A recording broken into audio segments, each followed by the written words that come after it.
손자의 병법 중에 허허실실이란 말이 있습니다. 바보처럼 웃으면서 상대를 제압한다는 뜻일까요? 아닙니다. 한자 그대로를 보면 허한 것을 허하게 하고 실한 것을 실하게 한다는 뜻인데요. 계략이나 수단을 써서 나의 강점은 감추고 약점은 노출시켜 승리하는 전략을 뜻합니다. 이렇듯 상대방의 눈을 속여 승리하는 전략은 전쟁에서 자주 사용되었는데요. 아합 왕도 이 전략을 시도했습니다.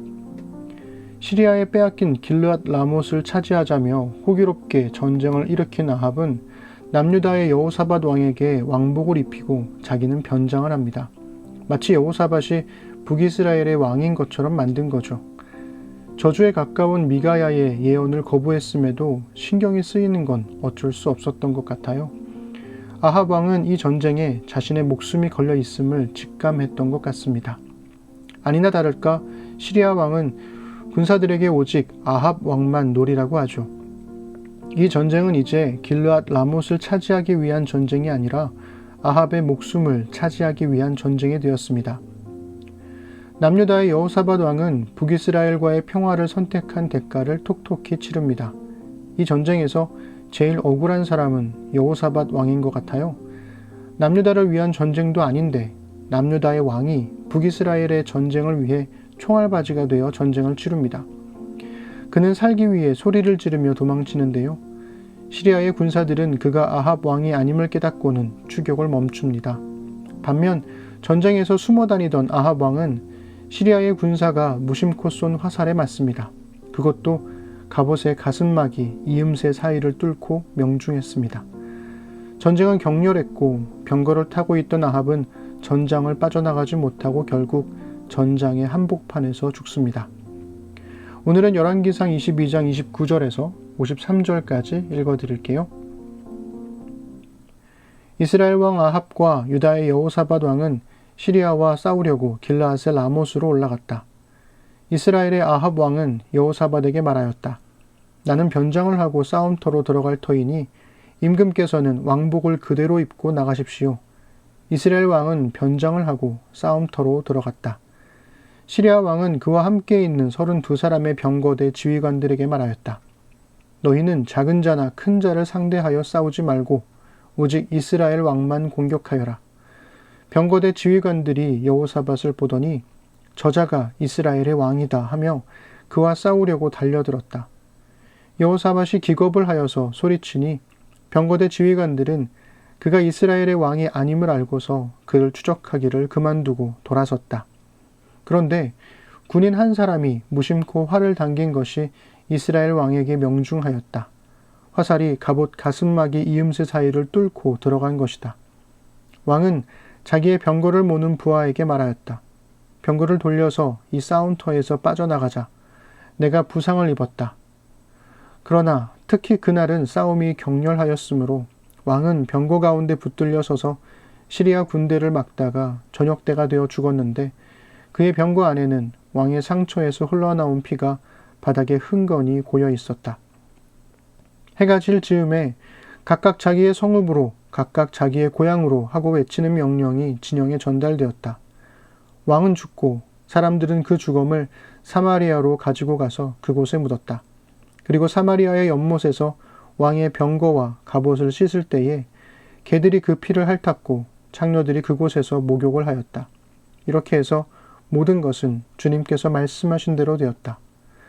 아합의 나머지 행적과 그가 한 모든 일과 그가 건축한 상하궁과 그가 세운 성읍들에 관한 모든 사실이 이스라엘 왕 역대지략에 다 기록되어 있다. 아합이 조상들과 함께 묻히니 그의 뒤를 이어서 그의 아들 아하시야가 왕이 되었다.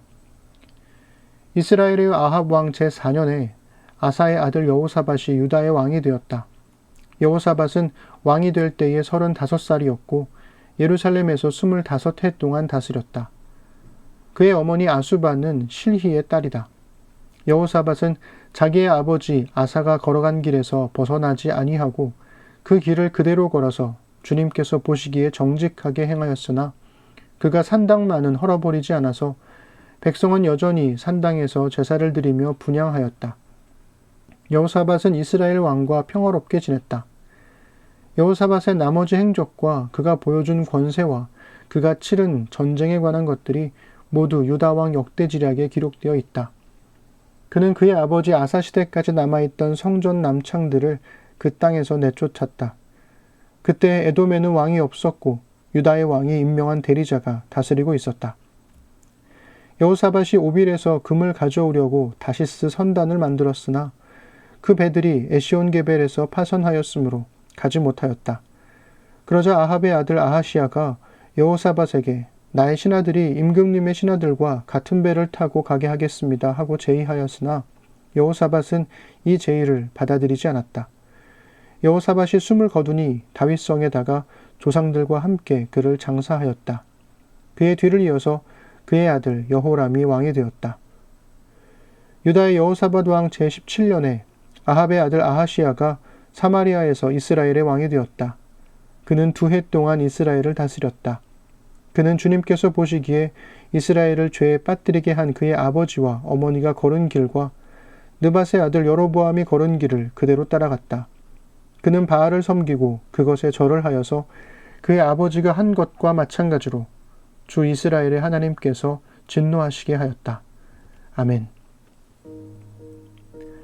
미가야의 예언대로 아합 왕은 죽고 남은 백성들은 각기 고향으로 돌아갑니다. 아합은 미가야를 통해 들은 하나님의 경고를 들었어야 했습니다. 그저 신경 쓰는 정도가 아니라 자신의 뜻을 돌이켜 멈췄어야 했습니다. 그러나 열왕기서는 그의 죽음을 단지 미가야의 예언을 무시한 결과로 보지 않습니다.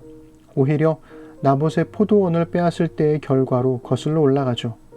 아합은 하나님이 주신 기회를 끝까지 거부했던 겁니다. 열왕기서는 아합이 멋진 건축물을 세웠을지는 모르지만 이스라엘 공동체는 무너뜨린 왕이었다고 평가합니다. 그저 건축을 잘하는 왕이었을 뿐 그래도 정 궁금하다면 이스라엘 왕 역대지략을 찾아보라는 거죠. 열왕기상의 마지막은 남유다의 여호사밧 왕과 북이스라엘의 아하시야를 함께 언급하며 비교합니다. 남유다의 여호사밧 왕은 선왕인 아사 왕처럼 하나님의 뜻을 따라 선한 길을 걸었으나 북이스라엘의 아하시야는 선왕인 아합 왕처럼 악한 길을 따랐다는 거죠. 그런데 이 두 가지 이야기 사이에 뜬금없이 오빌에서 금을 가져오는 남유다의 배가 파선했다는 에피소드가 나와요. 마치 그 파선의 책임이 북이스라엘과의 연합에 있었다는 듯이 말이죠. 남유다의 여호사밧 왕은 북이스라엘의 아하시야 왕의 제안을 거절합니다. 이 에피소드를 통해 북이스라엘과 평화롭게 지내던 여호사밧 왕이 아합과의 전쟁을 겪고 난 이후부터는 점차 거리를 두었다는 것이 드러나게 됩니다. 북이스라엘에 대한 남유다의 이 거리두기는 과연 성공했을까요? 가을에 이어질 말씀 묵상 6번째 시즌에서 열왕기하가 이어질 테니 그때 확인해 보라고 하면 싫어하시겠죠? 2가지만 힌트를 드릴게요. 하나는 열왕기상의 마지막 말이 아하시야가 아합과 여로보암의 길을 따라 하나님 보시기에 악했고 그로 인해 하나님이 진노하셨다는 말로 끝난다는 겁니다. 다른 하나는 비록 아합 왕은 죽었지만 그의 아내 이세벨은 아직 살아있다는 거지요. 이세벨은 보이지 않는 검은 손처럼 존재감을 드러내고 있습니다. 열왕기서의 본문은 오늘 끝났지만 내일 에필로그를 끝으로 말씀 묵상 5번째 시즌인 열왕기상을 마무리하려 합니다. 마지막까지 함께 걸어주세요.